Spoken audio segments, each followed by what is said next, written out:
Welcome to Friday Flip on the Becoming You Again podcast.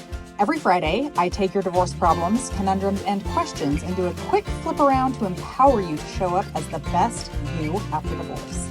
Welcome back to Friday Flip. Before I get into this week's question, I wanted to let you know that this will be the last Friday Flip for the foreseeable future.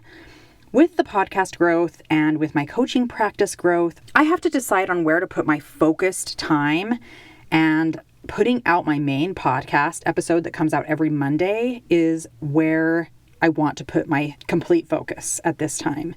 I may still take your questions and create longer form episodes in the future where I answer several questions in the episodes. So feel free to continue to submit your questions at Karen Nelson Coaching. You just have to DM me there. But for now, this is the last Friday Flip episode. Millie says, the last few nights when I lay down to go to sleep, I get scared about what my future is going to look like after the divorce. I begin to shake uncontrollably, and my breathing is shallow, and it's like I'm having a nervous breakdown. How do I stop this reaction? Thanks for your question, Millie.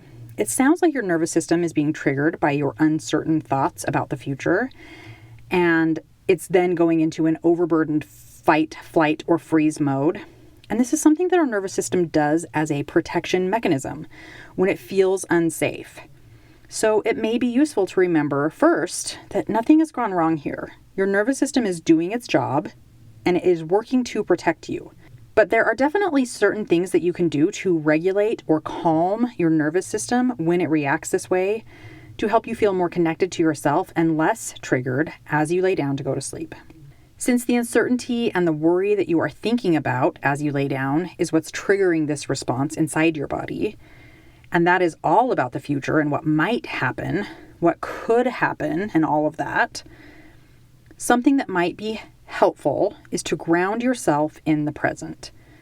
This is something that I use with my clients, and it's where you do a scan of all 5 of your senses. I find this tool to be useful, especially when you're laying in bed. I use this sometimes when I'm in bed and I can't fall back asleep.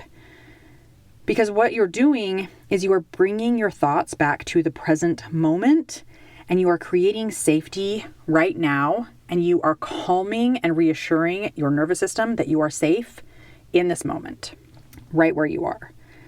And so start to move through your 5 senses, taking one at a time and noticing everything about them. What can you see? Name all of the things, even if the lights are off. What can you see in the darkness?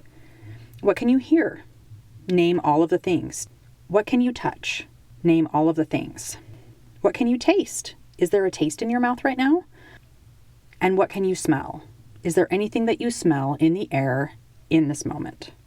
This process is going to bring you back to the present, and it is going to reassure your nervous system that in this very moment, you are safe. Thanks for your question, Millie. Tune in on Monday for the latest episode, and I will talk to you then. That's your Friday Flip. Stay tuned for the weekly podcast episode that comes out every Monday. And remember, if you want more one-on-one help from me as your divorce coach to help you create an even better life than when you were married, then you need to schedule your free consult with me by going to www.karennelsoncoaching.com. Remember, that's Karen with an I.